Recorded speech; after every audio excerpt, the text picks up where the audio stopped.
Hey, what's up, guys? Alright, so as you know, tomorrow we are starting our big unit on cellular respiration, and I'm really excited. This is one of my favorite things to teach. Okay, so I'm going to start by teaching you a little bit about glycolysis. So, why is this important, you may ask? I'm going to tell you. So, as I said, cellular respiration is a huge process. And glycolysis is just the beginning step. And so I really want you guys to have a firm foundation of glycolysis before we proceed. So just to give you a brief overview of where we're going, glycolysis is the beginning step. Krebs cycle, or the citric acid cycle, is the intermediate step, and oxidative phosphorylation, otherwise known as the electron transport chain, that's the final step. So that's where we're heading. Okay, so just to kick things off, I'm going to break down the word glycolysis, because it's kind of a funny word. So glyco, first root word, just means glucose or sweet. Lysis means to cut or split. So when you put it together, glycolysis is simply the breakdown of glucose. Not too bad? Okay, before we continue, I gave you guys all guided note packets. Please go ahead and make sure you have those out. I think it would be very advantageous for you to fill those out as we go along. I think you would really enjoy having that for tomorrow's activity. Okay, so I will continue. The main reactant is glucose. The chemical formula is C6H12O6. So I have a little glucose molecule here for you to see for your viewing pleasure. Okay, and then we have 10 steps in glycolysis, so let's begin. Step 1, 2 ATPs used. So this is known as the investment phase. So as you can see here, we have 2 adenosine triphosphates, and we're going to turn that into adenosine diphosphate because we're donating 1P group, and that's giving us energy, just like that. So that's giving us enough activation energy in order to begin this whole process called glycolysis. Okay, let's continue. So, step 2. So this P group right here that we're donating, I went ahead and turned it into this little cool lightning bolt because I think that is a good representation of energy and it's more interesting to look at. So, in step 2, we have our 2 phosphate groups that were donated from each ATP, and they're going to join each side of the glucose molecule. Okay, and then we'll go into step 3. So step 3, we have the phosphate groups providing enough energy for our 6-carbon molecule to break into 2 3-carbon molecules. Now these 2 3-carbon molecules are known as p-gals. So whenever I say p-gal, you know that I'm referring to the 3-carbon molecule. Okay. So step 4, we have 1 more phosphate group joining each p-gal molecule.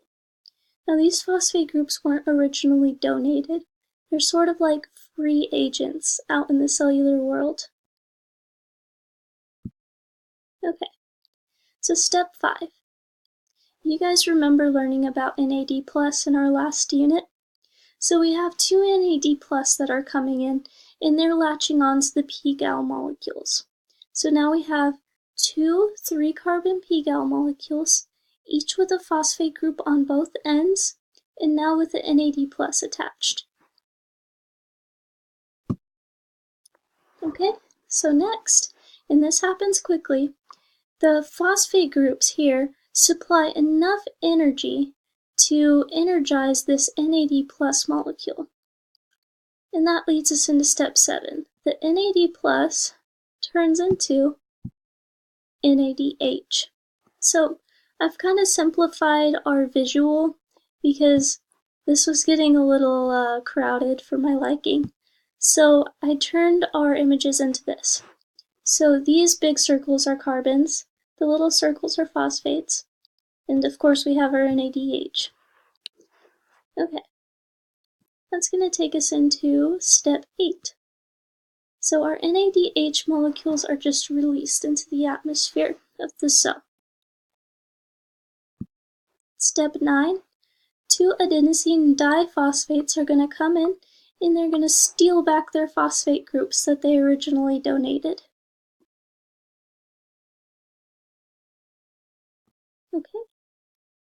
And you can't really see this here because I'm only showing them stealing one phosphate group, but another ADP molecule is going to come in and steal this one, and another one's going to come in and steal this one. So that brings us to step 10, in which we form 2 pyruvate molecules. So we have gained 4 ATP because if you go back here, so here's 1 ATP forming because we took the phosphate off that carbon.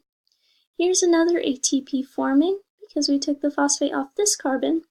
And then what you can't see in this diagram is that another ATP is forming by taking this phosphate, and another one is forming by taking this phosphate.